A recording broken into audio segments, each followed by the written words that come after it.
Bismillahirrahmanirrahim. Students, we are studying the novel To the Lighthouse.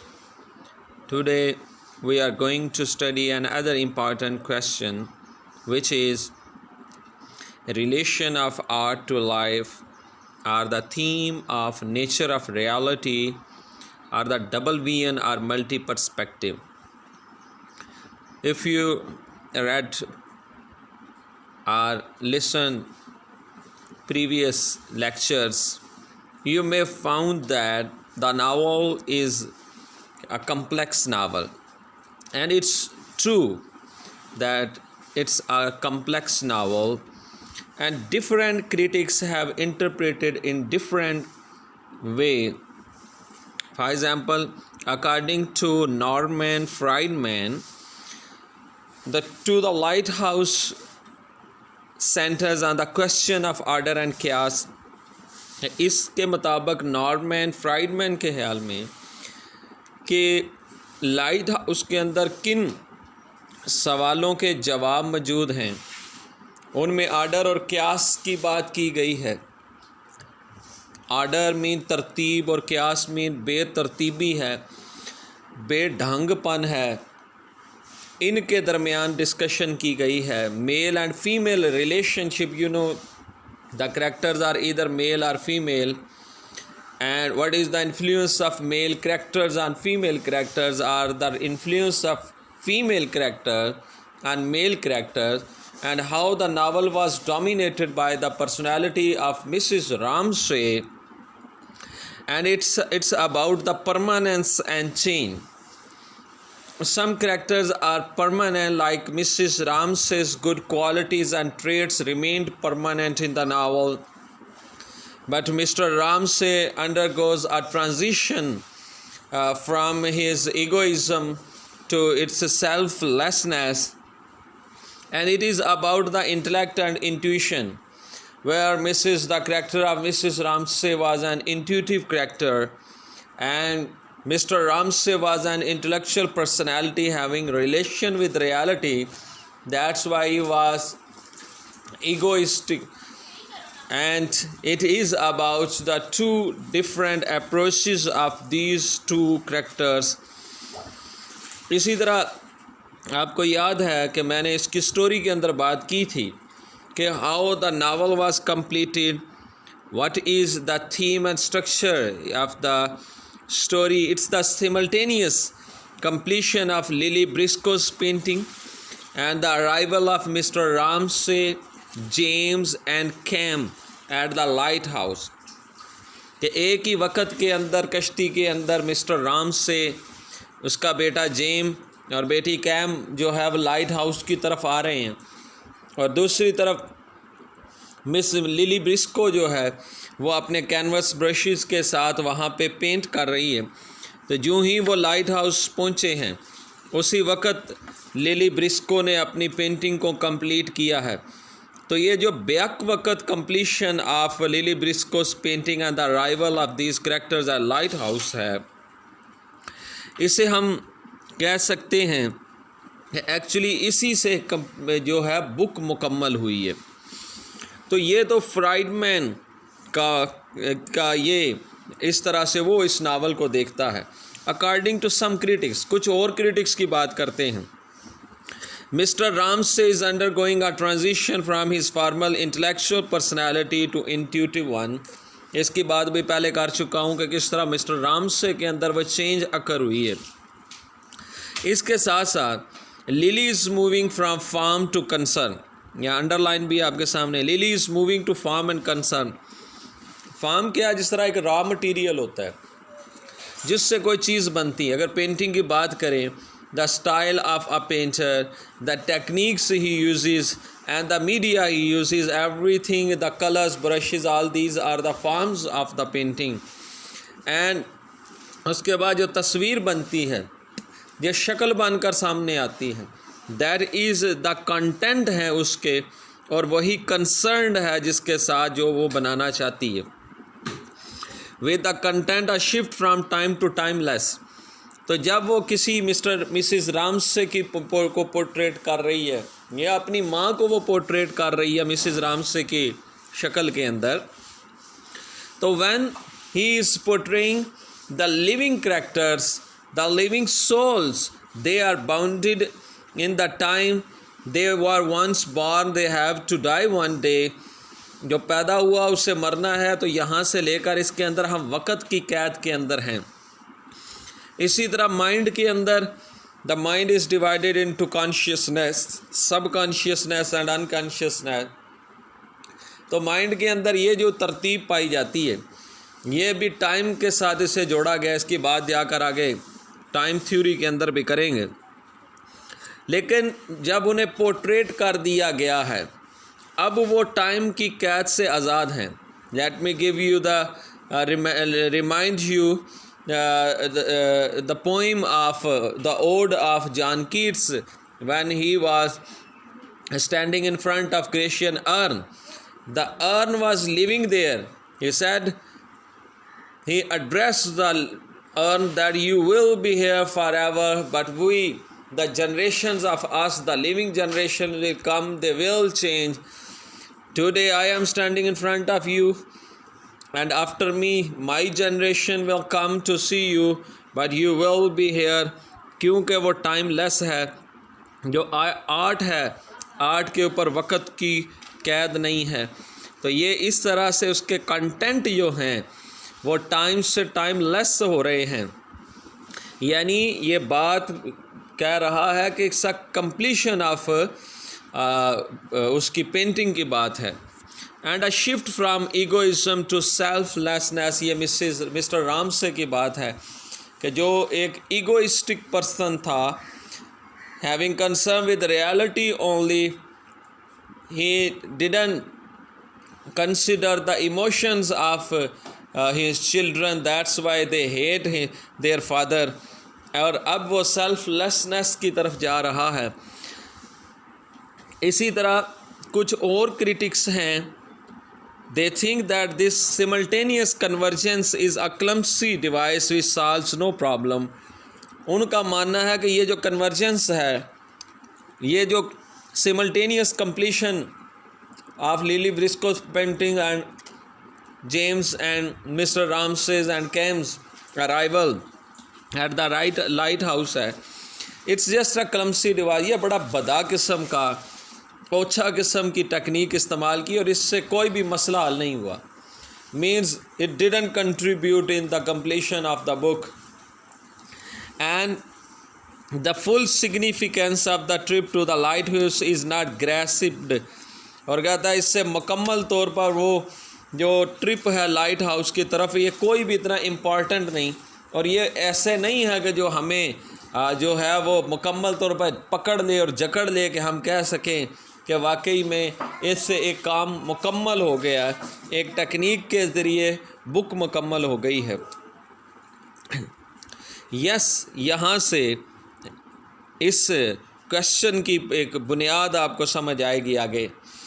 इस आगे जो line आ रही है यहीं से, एक्चुअली ये तो ओपनिंग डिस्कशन थी इसकी, यहाँ से आगे इस रिलेशनशिप ऑफ आर्ट का हम जो है वो एक दावा करने जा रहे हैं एंड्रयू के हवाले से। एंड्रयू कौन है?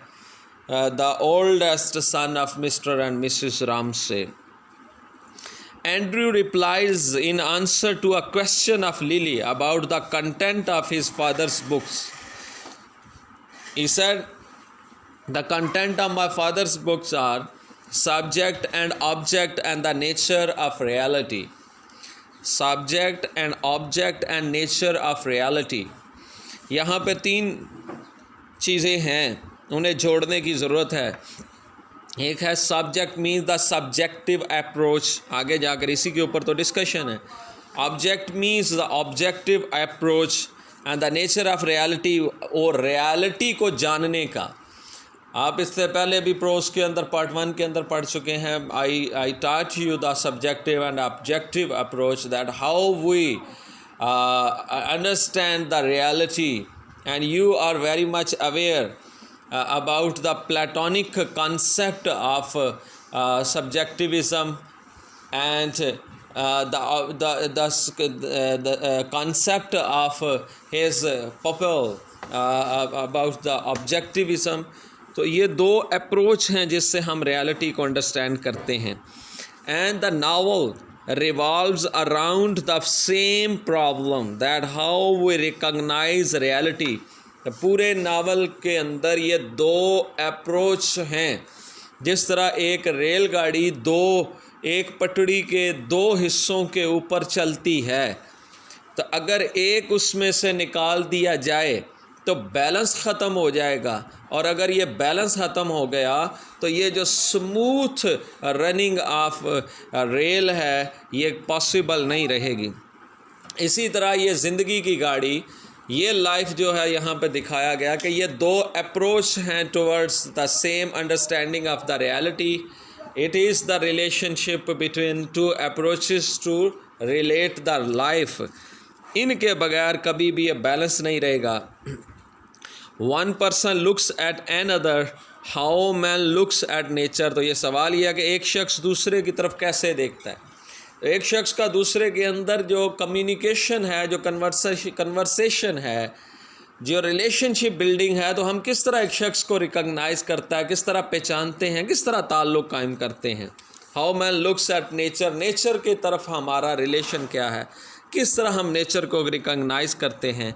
And how the artist looks at life, और एक artist whether he is a writer और a painter, how he looks at life, वो ज़िंदगी को कैसे देखता है।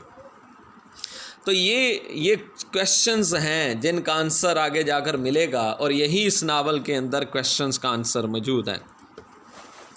Second paragraph, according to Norman Friedman. अब देखिए, मैंने कोशिश किया कि हर इम्पॉर्टेंट जो लिटरेरी पॉइंट है उसको अंडरलाइन कर दूं, और यही जो पॉइंट है इसी का आप जानते हैं कि आगे जो पैराग्राफ के अंदर डिटेल आती है वो इसी के साथ रिलेट और इसी को एक्सप्लेन करने के लिए।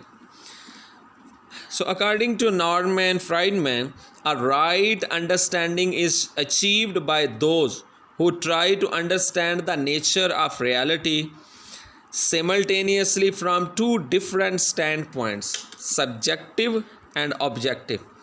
And I explained in previous sentences that one is that our destination is to understand the nature of reality, हकीकत को जानना है। So there are two different standpoints, there are two different approaches. One is subjective, another is objective, through which one must pass in making the transition from one perspective to another. अब दोनों एक approach से हमने दूसरी approach के अंदर दाखिल होना होता है ताकि हम चीज़ों को अंडरस्टैंड कर सकें। It doesn't mean we are always having the same approach every time. Sometimes we have subjective approach to understand something and sometimes we have objective approach. तो subjective से गुज़र कर हम जो objective की तरफ जाते हैं और objective से हम subjective की तरफ आते हैं। ऐसा नहीं है कि हर शख्स एक ही approach हमेशा वो रखता हो। From whatever point of view we regard life, whether it be that of a detached philosopher। अब वो ये दोनों अप्रोच कहाँ कहाँ नज़र आती हैं। सबसे पहले मिस्टर रामसे की बात करें, अगर हम कहें कि वो एक डिटैच्ड फिलासफर है, he is just a philosopher having concern with subjective approach and he didn't have any relationship with objectivism, he didn't regard his own the life in objective way। अगर हम ये कहें कि वो सिर्फ डिटैच्ड है, दूर है, having no emotional sense, he is just a philosopher ironically contemplating from a height. और वो तो सिर्फ एक दूर, जिस तरह फिलासफर्स हैं दूर तख़य्युल के अंदर रहते हैं, एक बुलंद सोच के अंदर रहते हैं। यही वजह है कि उनकी ये जो सोच होती है कि ऑर्डिनरी पर्सन के माइंड को कभी भी उस तक नहीं पहुंचता। अगर हम ये कहें आर दैट ऑफ, और ये एक तरफ तो ये अप्रोच है मिस्टर रामसे की और दूसरी तरफ मिसिस रामसे की, that of A busy mother and a housewife frantically involved in the fever and fret of daily routine. एक तरफ वो माँ है, हाउसवाइफ है, जिसका काम रूटीन लाइफ को चलाना होता है, और वो जो रूटीन लाइफ के फ्रेट यानी झगड़े होते हैं, वो मुश्किलात होती हैं, मामलात उलझनों को सुलझाना होता है, वो हमेशा उसी के अंदर है, उसको फीवर है, बुखार है, मतलब कि वो बहुत ही ज़्यादा इन्वॉल्व है इस रूटीन लाइफ को चलाने के अंदर. One must give it up in favour of the other. अगर आप एक चीज़ को रिकॉग्नाइज हर वक्त नहीं कर सकते, आपने दूसरे को भी करना है. तो जब आप एक को रिकॉग्नाइज करेंगे दूसरे को छोड़कर, या दूसरे को रिकॉग्नाइज करेंगे पहले को छोड़कर, तो यही लाइफ की तरफ अप्रोच बनती है. एक अप्रोच बाप की अप्रोच है, एक अप्रोच उसकी माँ की अप्रोच है. एंड अगर हम इसको इकट्ठा करें, and emerge the double perspective of synthesis, अगर हम इनको इकट्ठा करें कि एक ही तस्वीर के दो रुख बनते हैं, यही तो डबल पर्सपेक्टिव ऑफ लाइफ है. ज़िंदगी को देखने के दो मुख्तलिफ तरीक़ेकार बताए गए हैं, एक मिस्टर रामसे के अंदर, एक मिसिज़ रामसे के अंदर. Doing only one of the two would, next page है, doing only one of the two would naturally give a partial view of life. दोनों में से अगर सिर्फ एक अप्रोच को अपना लें, one is the detach philosophers, अगर आप कहेंगे we may adopt the subjective approach और we may adopt the objective approach towards life, ज़िंदगी की तरफ कोई एक अप्रोच अगर हो which can be acquired misleading, तो हम ज़िंदगी को अच्छे अंदाज से कभी भी समझ नहीं सकेंगे. तो चीज़ों को सिर्फ अपनी ज़ात के अंदाज से, अपने इनर सेल्फ की बुनियाद पे समझना और ऑब्जेक्टिव यानी फैक्ट को निगलेक्ट कर देना, रियलिटीज़ को छोड़ देना, ये भी दुरुस्त नहीं है. और सिर्फ रियलिटी के साथ कंसर्न रखना और निगलेक्ट कर देना द इमोशनल नीड्स को, इनर सेल्फ्स को, इमोशंस को, पैशंस को, ये भी दुरुस्त नहीं है. तो व्हाट इज़ द सॉल्यूशन, मैंने इसे अंडरलाइन किया है. Here is the solution. Hence one has to strike a balance. Balance is a great approach towards life. यहाँ तो बात हो रही है ना टू पर्सपेक्टिव की, दो तरीक़ेकार की. आप इसे किसी भी अंदाज के अंदर कह सकते हैं. If I gave you the hint, ये जो मैं अदर रेफरेंसेस दे रहा हूँ अदर दैन नावल, ये सिर्फ आपकी स्टूडेंट्स अंडरस्टैंडिंग के लिए है. अगर आपको याद हो पार्ट 1 के अंदर हमने गुलिवर्स ट्रेवल्स के अंदर the last voyage when he went towards Houyhnhnms and Yahoos, वहाँ पे वो निगलेक्ट करता है Jonathan Swift that he totally denied the emotions. He said there is no need of emotion and the corruption which exist in the words is totally on the basis of these emotions. और वहाँ पे भी writer ने यही बात की थी कि जब वो एक बात कर रहा है तो इमोशंस को टोटली निगलेक्ट कर रहा है. What is good for the writer is to adopt the balanced approach. तो बैलेंस जो है हर लिहाज से ये ज़रूरी है. अब इसी बैलेंस के ऊपर आगे जो नेक्स्ट सेकंड पैराग्राफ के अंदर जो बात आएगी, अगले 3-4 पैराग्राफ के अंदर वो सेम डिस्कशन चलेगी, इसी के ऊपर रेफरेंसेस दिए जाएंगे, इसी को डिटेल के साथ एक्सप्लेन किया जाएगा. वो क्या है, बड़ा इंपॉर्टेंट है अप्रोच है ज़िंदगी में. The part 1 of the novel chiefly deals with the relation of self to others. अगर आप देखें ना वो पूरे के अंदर एक शख्स का दूसरे के साथ किस तरह से वो ताल्लुक़ बनाता है, इसकी बात की गई पार्ट 1 के अंदर. एक तरफ आप रख दें सिर्फ जेम्स को, और दूसरी तरफ एक ट्रायंगल है मिस्टर रामसे का रिलेशनशिप दिखाया गया, एक तरफ मिस्टर रामसे का रिलेशनशिप है. लिली ब्रिस्को की बात अपनी जगह पे. It is evident that no single trait or characteristic of a person can be seized to know him. You can't understand the complete personality of a person on the basis of his single trait. अगर किसी एक खूबी को आप जानते हैं तो आप ये नहीं कह सकते कि मैं उससे मुकम्मल जानता हूँ. और यही हमारी जो है रियलिटी में गलती होती है. अगर हम किसी शख्स को किसी गुस्से के अंदर देखते हैं तो हम समझ लेते हैं कि ये गुस्सीला है, ये कतन मतलब नहीं है कि किसी एक ट्रेट की बुनियाद पे हम ये कहें कि वो हमेशा पूरी पर्सनैलिटी ऐसी है। या अगर हम किसी की ईगो को देखा है तो हम कहें कि ये ईगोइस्ट है हमेशा, नहीं। पूरी पर्सनैलिटी के ऊपर सिर्फ एक ट्रेट का कब्ज़ा नहीं हो जाता। फॉर इंस्टेंस, मिसाल दी गई, अब याद रखिएगा कि इसको पढ़ने से पहले तक जितना आप पढ़ चुके हैं मिस्टर रामसे की फेवर के अंदर यकीनन आप नहीं गए, लेकिन मिसिस रामसे की फेवर के अंदर आप गए हैं। को उसकी तमाम good traits and qualities you have read. Mrs. Ramsay is annoyingly concerned with ordering the lives of others. आप ये जानते हैं कि मिसिस रामसे तकलीफ़ लेती है, अनाइंगली अपने आप को तकलीफ़ में डालकर भी दूसरों की ज़िंदगी के अंदर तरतीब लाने की कोशिश करती है। It creates resentment in many of his circle against her mania for marriage. Mania कहते हैं ये जो पागलपन है लोगों की शादी करवाने का, मैच मेकिंग का। इससे बहुत सारे लोगों के इर्द गिर्द जो उसके लोग हैं ना, उनके अंदर रिसेंटमेंट, गुस्सा भी बढ़ता है उसके इस वजह से कि ये हर वक्त ये करती है। Therefore multi perspective is necessary to understand a person.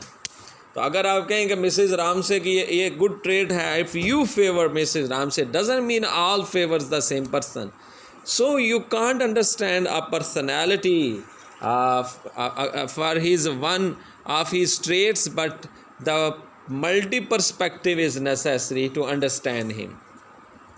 Similarly, एक और आगे एग्जाम्पल है। Similarly, though Mr. Ramsay is a domestic truant, आप ये जानते हैं डोमेस्टिक ट्रांट का मतलब है कि घर के अंदर वो एक जालम और जाबर किस्म का बाप साबित हुआ। Yet he is also admired for his intellectual qualities, लेकिन इसके साथ साथ चाहे घरेलू तौर पर अपने रिलेशंस को वो स्ट्रांग नहीं बना सका, लेकिन वो इसके साथ साथ एक इंटेलेक्चुअल क्वालिटीज़ भी तो रखता है और इसके लिए उसकी तारीफ़ भी की जाती है। He is a detached philosopher yet he craves contact with his wife and children. चाहे वो एक डिटैच फिलासफर्स है, वो सिर्फ जो है स्पेकुलेशंस के अंदर रहता है, लेकिन फिर भी जिस तरह से भी हो अपने बीवी बच्चों के साथ उसका ताल्लुक़ है। He is grim yet optimistic. अगर वो आप देखें तो वो हमेशा मिसिस रामसे के अंदर आता है और अपने आप को हमेशा तारीकी के अंदर आता है, रोशनी लेने के लिए हमेशा उसके पास आता है। यानी to boost his confidence he always consult his wife and she always boosted the confidence of Mr Ramsay, but yet he is optimistic. इसके साथ साथ वो पुरुम्मीद भी है, इसी उम्मीद के साथ वो हमेशा उसके पास आता है। ऑस्टियर, सादगी पसंद है, yet fearful for his reputation, और सादा होने के बावजूद भी अपनी रेपुटेशन के लिहाज से हमेशा खौफज़दा रहता है। अनदर एग्जाम्पल मल्टी पर्सपेक्टिव की, Lily Briscoe is also a very complex figure. She is a spinster. Spinster कहते हैं वो बड़ी उम्र की गैर शादीशुदा औरत को। Disinterested in ordinary sexual attachment, एक इतनी बड़ी उम्र के अंदर उसने शादी भी नहीं की और किसी के साथ भी वो सेक्शुअल अटैचमेंट भी बनाने की कोशिश नहीं करती और उसे कोई इंटरेस्ट भी नहीं है। She is never the less capable of A first outburst of love.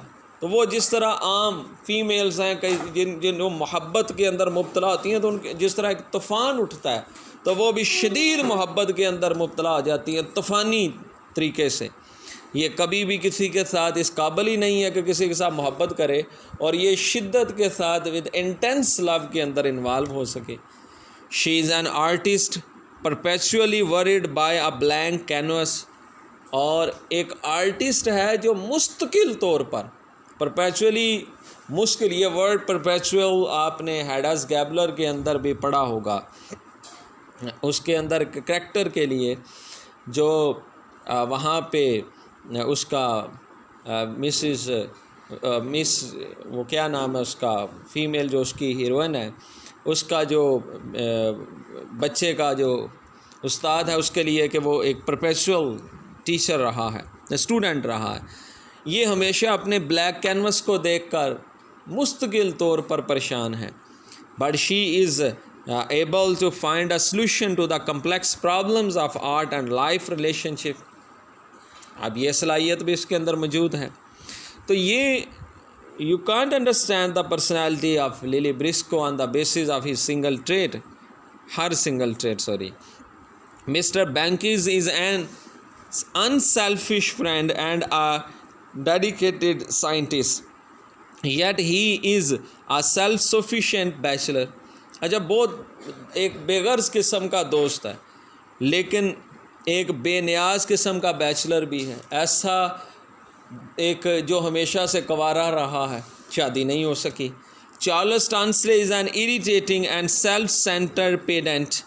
अब टॉन्सले जो है वो भी एक इरिटेट करने वाला, तंग करके रख देता है, जिच करके रख देता है और अपनी ज़ात के अंदर एक ऐसा असूल परस्त है जो सिर्फ अपनी अप्रोच सब्जेक्टिव रखता है, अपनी ज़ात के अंदर ये जो असूल बनाए हैं उन्हीं के अंदर अटैच रहता है. Yet is also very sympathetic. अब ऐसा शख्स जो अपनी ज़ात से बाहर नहीं निकलता, एक तरफ ये दिखाया गया और अपने असूलों के ऊपर चलता है और दूसरी तरफ वो सिंपथेटिक भी है. तो फिर यहाँ पे अगेन इसे कंक्लूड किया गया, मैंने इसे भी बंद किया बॉक्स के अंदर. Therefore, double vision is necessary for any right understanding of human nature. तो वहाँ तो पूरी पर्सनैलिटी की बात है. अगर आपने किसी इंसान की फितरत को समझना है तो आपको मल्टी पर्सपेक्टिव दरकार है. आप किसी एक नज़र से, किसी एक एंगल से किसी इंसान को कहीं मुकम्मल समझते हैं तो आप गलत हैं. The climax of the first section occurs at the dinner. ये बात भी बता चुका हूँ कि डिनर पार्टी जो उनकी थी ये सबसे अहम है. Where each ordinary ego which its pretty aggression and resentment is gradually blended with the others into a pattern of completion and mutual harmony. जहाँ हर शख्स अपनी सेल्फ के अंदर बंद था, जहाँ हर शख्स अपनी ईगो रखता था, हर कोई अग्रेशंस रखता था, हर कोई रिसेंटमेंट, हर किसी का किसी ना किसी के साथ कोई गुस्से का पहलू था, कोई किसी से बात करता तो एग्रेसिवली एग्रेशंस के साथ, जारहियत के साथ बात करते थे, ये सोच रखते थे. लेकिन how Mrs Ramsay brought them together closer to each other and the mutual harmony and they were the relationship was completed between them. उन्हें किस तरह एक दूसरे के नज़दीक ले आई, किस तरह उन्हें हारमोनाइज़ किया था और ये उनको मुख्तलिफ़ नेचर के लोगों को, मुख्तलिफ़ सोच के लोगों को एक दूसरे के नज़दीक लेकर आई थी. नेक्स्ट लास्ट पैराग्राफ के अंदर भी इसी अंदाज को आगे चलाते हैं. Personality can be noun only through a multi perspective. फिर वही बात है कि किसी की पर्सनैलिटी को जानना हो तो उसे मुख्तलिफ़ अंदाज से, मुख्तलिफ़ एंगल से देखने की ज़रूरत है. ये जो लाइन आगे आ रही है, 1 wanted 50 pair of eyes to see with 50 pair of eyes were not enough to get round that one woman with. Mrs Ramsay के बारे में ये बात है. मुझे याद है कि जब मैंने पेपर दिए थे एम.ए. इंग्लिश के तो यही स्टेटमेंट आई थी मिसिज़ रामसे के करैक्टर के हवाले से. इसका कहना यह है कि मिसिज़ रामसे के जैसे किरदार को जानना हो ना तो 50 आँखों के जोड़े चाहिए, मुख्तलिफ़ यानी मुख्तलिफ़ अंदाज से देखने की ज़रूरत है. और वो 50 आँखों के जोड़े भी काफ़ी नहीं होंगे मिसिज़ रामसे जैसी एक ख़ातून को समझने के लिए. यानी मुख्तलिफ़ एंगल्स दरकार हैं मिसिज़ रामसे को समझने के लिए. And section 1 of the novel provides interior monologues presented from at least 2 point of view. 2 मुख्तलिफ़ अंदाज आप जानते हैं पार्ट 1 के अंदर, द विंडो सेक्शन के अंदर 2 अप्रोच हैं, 2 स्टैंड पॉइंट हैं, 2 अंदाज हैं समझने के लिए. मिस्टर रामसे की एक तरफ से अप्रोच है और दूसरी तरफ मिसेस रामसे की. Mr Ramsay seen chiefly through the eyes of Mrs Ramsay. हम मिस्टर रामसे को मिसेस रामसे के ज़रिए जानते हैं, उसके अंदाज से जानते हैं. Young James, Lily and mister Bankes वगैरह के भी. Similarly Mrs Ramsay seen through the eyes of Lily. एक तरफ लिली है कि किस तरह वो मिसिज़ रामसे को समझती है, तो मिसिज़ रामसे को अगर जानना हो तो लिली के ज़रिए भी जाना जा सकता है. Tansley and mister Banks mister Tansley और बैंकिस के साथ किस तरह वो डील करती है, और वो मिसिज़ रामसे को जिस तरह वो वॉक करते हुए करैक्टर समझता कि he feels proud while walking with Mrs Ramsay, तो मिसिज़ रामसे को अंडरस्टैंड किस तरह किया और उसको किस तरह मोटिवेट किया, ये भी हम उसके ज़रिए जानते हैं। While mister Banks is seen through the eyes of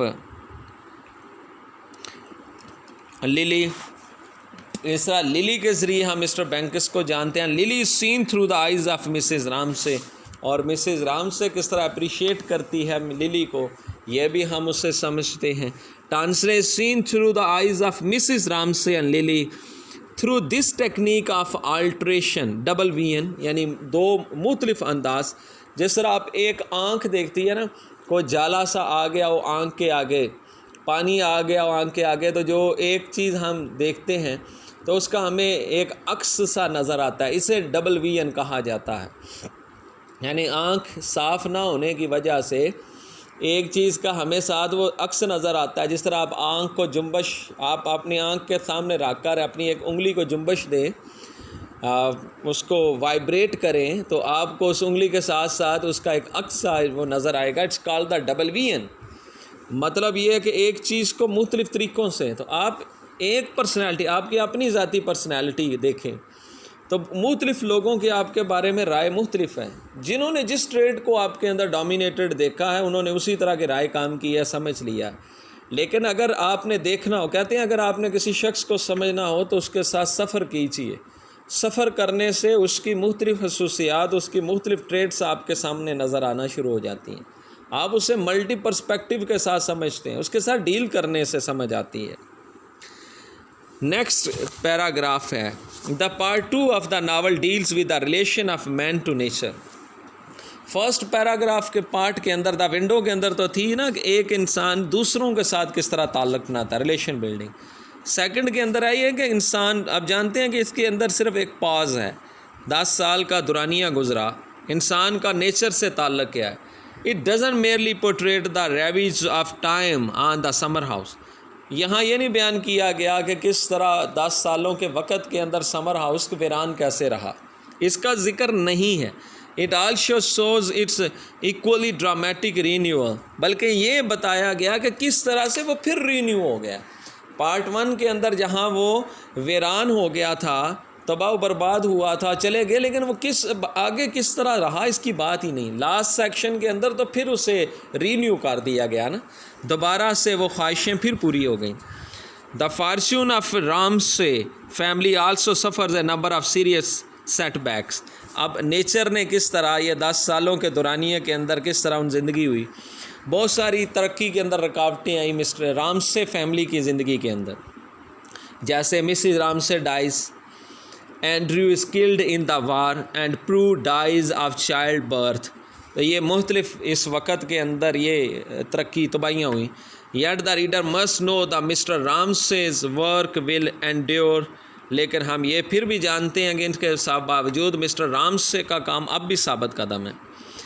the central section of to the lighthouse demonstrates not only the victory of nature chaos over human order.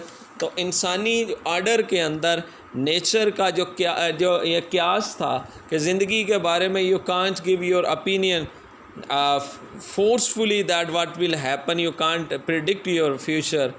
Nobody knew that Mrs. Ramsay will die and their Andrew, the oldest son, will be killed in the war.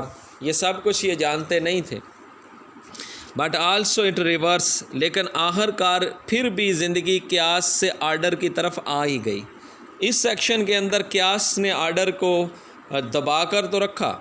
The forces of destruction are defeated by man's power and will to live. बड़ी important बात है कि जो nature या ज़िंदगी जो हमें तबाह करती है, जो डिस्ट्रॉय करती है, जो मुश्किलें और मुसीबतें हमारे ऊपर आती हैं, अगर किसी इंसान के अंदर पावर और विल ऑफ लिविंग है, ज़िंदा रहने की ख्वाहिश है, क़ुव्वत है, वो हमेशा इन फोर्सेस को डिफीट करता है, वो हमेशा ज़िंदा रहता है। द पार्ट 3 की बात करते हैं। The part 3 of the novel is the relationship of art to life is treated in detail. अब फिर वो relationship of art to life का फिर ताल्लुक़ को जोड़ा गया है। The structure of this section is based upon the shuttling back and forth between Lily on the island and those in the boat watching the lighthouse। अब consciousness के अंदर जो कभी ख्वाहिश उभरी थी लाइट हाउस जाने की, या लिली की ख्वाहिश थी इस पेंटिंग को कंप्लीट करने की, वो अब भी सब कॉन्शियस का अंदर मौजूद है। तो अब जब लिली उस लाइट हाउस के पास अपने उस कैनवस को लेकर बैठी है और वहाँ पे पोर्ट्रेट कर रही है, कंप्लीट कर रही है पेंटिंग को, और दूसरी तरफ जेम्स आ रहा है, तो जेम्स की वो ख्वाहिश जो कभी उसके सब कॉन्शियस में थी अब उसके कॉन्शियस के अंदर आती है। कभी वो दोबारा से ख्वाहिश उन्हीं के अंदर मूव करता है। It's a to and fro motion between the subconsciousness and consciousness. वो ख्वाहिशें सब कॉन्शियसनेस से कॉन्शियसनेस के अंदर, और कभी फिर कॉन्शियसनेस से वो जानता है सब कॉन्शियसनेस के अंदर। तो यही जो है वो आगे पीछे हरकत जारी है लिली के माइंड के अंदर भी। Lily is also getting closer to the solution of her aesthetic problem. कभी वो उसका तख़य्युल जो कंप्लीट नहीं हो चुका था, वो जो एस्थेटिक प्लेयर जो प्रॉब्लम उसके अंदर अकर हुई थी, वो जो आर्ट हमें एस्थेटिक प्लेयर देती है, वो जो मालियाती हुस्न जो हमें हासिल होता है उससे, जो वो कभी भी उससे मुकम्मल हासिल नहीं हो सका था।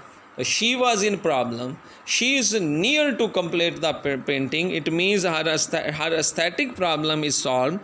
तो और दूसरी तरफ से the determining factor in each case is love the art of life. यहाँ ज़िंदगी को, इस अप्रोच को कहाँ समझते हैं? वो मोहब्बत। लिली की मोहब्बत मिसेस रामसे के साथ, लिली की मोहब्बत अपनी पेंटिंग और आर्ट के साथ, जेम्स की मोहब्बत अपनी विश के साथ, उसके लाइट हाउस के साथ, और दूसरी तरफ आर्ट और लाइफ का रिलेशनशिप कि किस तरह आर्ट मुकम्मल करती है through the surrender of personality, और किस तरह egoistic personality was surrendered in front of the wish of his children, and how she surrenders the personality in front of the art. Lily finishes her painting as she feels that sympathy for Mrs. Ramsay which she had previously refused to give, और अब lily उस painting को मुकम्मल करती है। James and Cam gives up their long standing antagonism towards their father. James और Cam's के अंदर जो अपने बाप से एक लंबे अरसे से नफ़रत थी, वो नफ़रत ख़त्म हो जाती है, वो मुखालफत ख़त्म हो जाती है। At the same time mister Ramsay himself attains a resolution of his own tension and worries, और मिस्टर रामसे ख़ुद उन मुश्किलात के अंदर जिसके अंदर ख़ुद ज़ाती तौर पे उसने डाला हुआ था, वो उन मुश्किलों और मुसीबतों से भी निकल आता है। वो फैमिली रिलेशन बिल्डिंग के अंदर आ जाता है, सेल्फलेसनेस के अंदर आ जाता है, इंट्यूटिव पर्सनैलिटी के अंदर आता है। So each of them has received in his or her own way sense of double being। हर किसी ने ज़िंदगी को अब दो मुख्तलिफ अंदाज से समझना शुरू किया। जिस तरह कैम और जेम्स अपने बाप को एक अंदाज से देखते थे, अब एक और नज़र से देखना शुरू किया। जहाँ मिस्टर राम से ज़िंदगी को एक सेंस से समझते था, उसने दूसरे अंदाज से भी उसे समझना की शुरू किया। जहाँ लिली ब्रिस्को को सिर्फ एक अप्रोच अडॉप्ट कर रही थी, आज उसकी एक और अप्रोच भी डेवलप हुई थी। Mrs Ramsay often feels the need to be silent. Mrs Ramsay समझती है, देखिए जिस तरह एक बैटरी जो है आप उसको कंज्यूम करते हैं, इस्तेमाल यूज़ करते हैं, तो जो उसके अंदर चार्ज है वो उसको कंज्यूम करना शुरू करती है। आहिस्ता आहिस्ता वो बैटरी लो होना शुरू हो जाती है और फिर उसको एक चार्ज करने की ज़रूरत होती है। कुछ लोग इंट्रिंसिक क्वालिटीज़ भी रखते हैं। इंट्रिंसिक क्वालिटी वाले लोग, ये साइकोलॉजिकल अप्रोच है, ये थ्योरीज़ हैं। कुछ लोग इंट्रिंसिक हैं, कुछ लोग एक्सट्रिंसिक हैं। इंट्रिंसिक लोग वो होते हैं जो सिर्फ अपनी ज़ात के हसार के अंदर बंद होते हैं, इन्हें बाहर के महफिल और लोगों के अंदर रहना इतना पसंद नहीं। एक्सट्रिंसिक वो चीयरफुल लोग होते हैं जो लोगों के अंदर रहना बड़ा खुश महसूस करते हैं। इंट्रिंसिक पर्सन अमूमन जब एक्सट्रिंसिक क्वालिटीज़ उसको शो करता है, यानी महफिल के अंदर कहीं रहता है, तो उससे फिर खामोशी और कहीं अलग थलग रहने की ज़रूरत होता है। ये समझ लें कि उसकी बैटरी को चार्ज करने के लिए। कुछ ऐसे ही मुझे यहाँ पे नज़र आता है कि Mrs Ramsay often feel needs to be silent to be alone. ये भी कई अक्सर ये समझती थी कि कुछ देर खामोश रहूँ, अलग थलग रहूँ, अकेली रहूँ। जैसे ये अपनी बहुत सारे लोगों की मैच मेकिंग करने के साथ साथ, लोगों को कॉन्फिडेंस देने के साथ साथ यूँ लगता है जैसे उसकी बैटरी कंज्यूम हुई हो और वो फिर अपने आप को बूस्ट अप करने के लिए आती है। In a mood of detachment she muses upon the alternating flashes of light. जिस तरह से लाइट हाउस के करीब कोई शिप है, कोई भी शख्स है, कोई तैर कर आ रहा है, जिस तरह से भी, तो लाइट हाउस की जो लाइट होती है वो कांस्टेंट फ्लैश नहीं होती, उसके ऊपर नहीं पड़ती है। ऐसी सूरत के अंदर तो आंखें चुंधे आ जाएं और मंजिल कभी भी मिलती नहीं है, बल्कि वो लाइट ऑन होती है, फिर फ्लैश होती है, उसके अंदर डार्कनेस आती है, बंद हो जाती है, घूमती है, फिर रोशनी डालती है। ऐसी सूरत के अंदर उस शख्स को वो जो चमक पड़ती है उसके अंदर वो लाइट हाउस का एहसास भी होता है और वो मंजिल की तरफ लेकर आती है। मिसिज़ रामसे को चूँकि हम लाइट हाउस से तशबीह भी देते हैं, तो ये भी अपनी लाइट लोगों के ऊपर जब डालती है तो उसके बाद कुछ देर के लिए वो डार्कनेस के अंदर, साइलेंस और खामोशी के अंदर चालान अलग थलग हो जाती है। उसके बाद वो फिर दूसरों के ऊपर आकर अपनी लाइट को डालती है। तो ये रोशनी का जो सेंस है लाइट हाउस की तरह है। This musing gives her a sense of victory over life. इसी से तो वह ज़िंदगी को जीतती है, इसी से तो लोगों को मंजिल की तरफ लेकर जाती है। तो ये एक ऐसा शख्स, वो सरेंडर जो खुद बराई नहीं होगा, वो किस तरह से दूसरों को वो गैस मुहैया करेगा, मटीरियल देगा। This is one aspect of her vision. The second is, एक तो ये उसको समझने का, एक तो ये है उसका विजन, एक एस्पेक्ट है उसके विजन का। The second is evoked as her mood soon changes into one of grim recognition of the inevitable facts of suffering death. दूसरी तरफ ये है कि अगर वो किसी को गरीब देखती है, मौत को देखती है, सफरिंग के अंदर देखती है, तो इनएविटेबल ये ज़रूर बेज़रूर उसको पहचान जाती है, उस मुश्किलों और मुसीबतों को पहचानती है और वो फ़ौरन उनकी मदद को पहुँचती है। She gradually descends from her state of triumphant freedom to the fret. जहाँ वो खामोश रहकर समझ रही होती है कि मैं ज़िंदगी के ऊपर ट्रिम्फ हासिल, फतह हासिल कर रही है, वो उससे फ़ौरन निकल कर फिर लोगों की मदद के लिए रूटीन लाइफ के झगड़ों के अंदर फिर इन्वॉल्व हो जाती है, फिर ज़िंदगी से लड़ती है उन्हीं मुश्किलों के साथ। फिर वो in front of those problems and solves them only when these two visions becomes reconciled। हाँ, जब ये दोनों अंदाज आपस में मिलते हैं, इसके दोनों एस्पेक्ट्स ऑफ विजन मिलते हैं, रिकॉन्साइल होते हैं, आपस में सुलह करते हैं, द साइकिल इज़ कम्प्लीटेड। तो complete life of Mrs Ramsay is completed, ये personality is completed now. Then her meditations are crowned in their third phase by exquisite happiness. और फिर ज़िंदगी एक थर्ड फेज़ के अंदर दाखिल होती है जहाँ खुशियाँ ही खुशियाँ हैं, इंटेंस हैप्पीनेस, बहुत शदीद किस्म की खुशियाँ हैं। And she cries out, it is enough, it is enough. It appears that by seeing the long steady flash of light in two different aspects, she has received the final intuition of the truth about the nature of reality, and that true happiness rests neither in one sphere not in the other exclusively।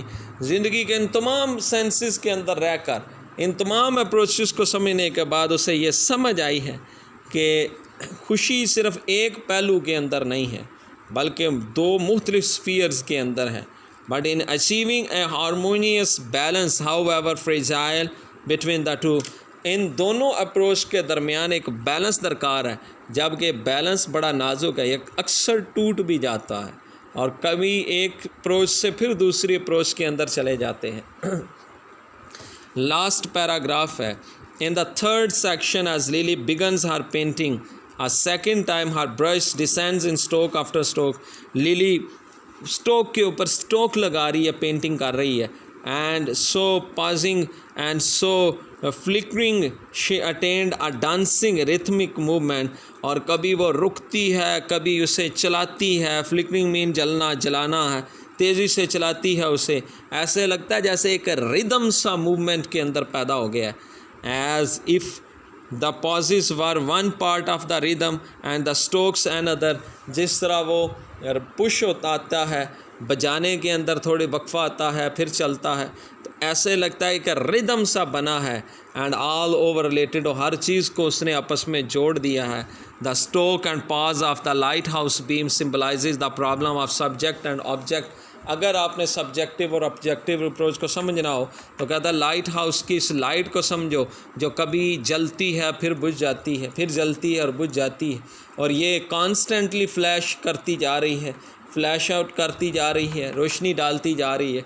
तो ये दो उसकी light house की जो beam है, ये दो approach का सिंबल है, सब्जेक्टिव और ऑब्जेक्टिव अप्रोच का सिंबल है, और इसी के ज़रिए तो वो रियलिटी है। लाइट हाउस इज़ रियलिटी, जो उसकी तरफ आ रहा है, मूव करके आ रहा है, that is the reality.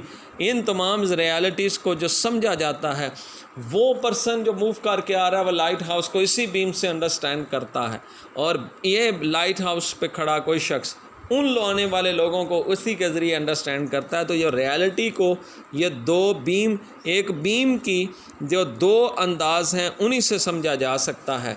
The reality always has a doubleness which can be understood only through a double vision. Thank you very much. We'll see you with another question.